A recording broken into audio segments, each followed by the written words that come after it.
جو کچھ آئینی ترمیم میں ہوا ہے وہ اچھا نہیں ہوا، وہ پاکستان کے ساتھ پاکستان کے لیے اچھا نہیں ہوا، پاکستان کے آئین کے لیے اچھا نہیں ہوا، اور بہت ہی میں سینئر ہمارے بزرگ ہیں وہ، اور ظاہر ہے ایک مذہبی جماعت کے رہنما ہیں، میں کمنٹ نہیں کرنا چاہتا، اصولی سیاست کر رہے ہیں نا؟ نہیں، یہ اصولی سیاست یہ نہیں ہوتی۔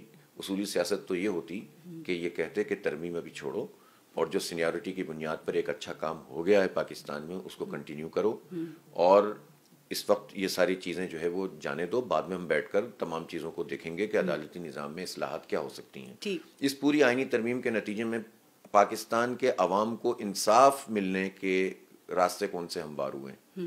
اس میں صرف حکومت نے اپنا قبضہ جمانے کے لیے اور عدلیہ کو اپنے انگوٹھے کے نیچے رکھنے کے لیے جو کچھ کیا ہے، اس میں جو بھی حصے دار بنا ہے تاریخ نے دیکھ لیا ہے۔ مولانا صاحب نے کہا تھا کہ میں نے کالے سانپ کے دانت بھی توڑ دیے اور میں نے زہر بھی نکال دیا کالے سانپ کا۔ انہوں نے زہریلے ناک کے دانت نہیں نکالے بلکہ آزاد عدلیہ کے دانت نکال دیے ہیں۔ اصل میں بات تو یہ ہے نا، بے دانت کی عدلیہ کر کے آپ کیا چاہتے ہیں کہ ملک میں انصاف قائم ہوگا؟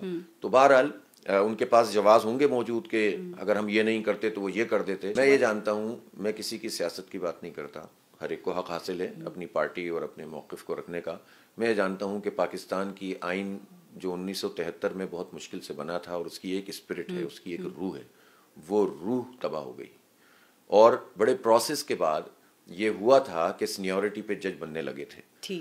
تو اس عمل کو جو سبوتاج کیا گیا ہے، جو اختیار سینیورٹی کی بنیاد پر ایک تسلسل تھا، اس کو لے کر آپ نے پارلیمانی کمیٹی کو دے دیا، پھر پرائم منسٹر کے پاس جائے گا اور پرائم منسٹر صدر کو بھیجے گا، اور اس میں بھی ایک جو حلقے ہیں جو ہمارے قانون دان وہ کہتے ہیں کہ کمیٹی کی سفارش پر بعینی عمل کرنا کا پابند ہے کہ نہیں ہے وزیر اعظم، یہ لکھا ہوا نہیں ہے۔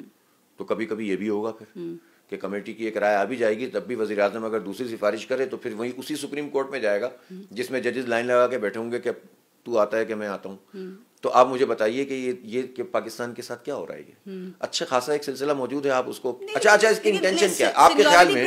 دنیا میں کہاں ہوتا ہے؟ اچھا مجھے دنیا کو بھائی پاکستان میں ہوتا ہے نا، آپ پاکستان کو پاکستان کے آئین کے ساتھ دیکھیے، تو یہاں پر بھی تو سیاست ہی ہو رہی ہے نا چیمبرز کی۔ یہاں پر اس پوائنٹ آف ٹائم میں جو رات کے 1 بجے کام شروع ہوا، 11 بجے شروع ہوا اور اس کے بعد جو ہے فجر تک چلا ہے، ایسی کیا جلدی تھی اس آئین کو؟ ایسا کیا ہو گیا تھا کہ جس کے نتیجے میں یہ پارلیمنٹ کو اس طرح سے لایا گیا تھا، اور بندوں کا انتظام بھی پورا تھا؟ اگر پی ٹی آئی کے توڑ کوششیں کی گورنمنٹ کہہ رہی ہے ہم نے اتفاق رائے پیدا کرنے ہے نا، کتنا زبردست اتفاق رائے تھا۔ اتفاق رائے پچھلے 1 مہینے سے ان کے پارلیمنٹیرینز گھر نہیں جا رہے تھے، وہ آف دا ریکارڈ چیخو پکار کر رہے تھے کہ بھائی ہمیں باندھ کے رکھا ہوا ہے، ایسا کیا ہے؟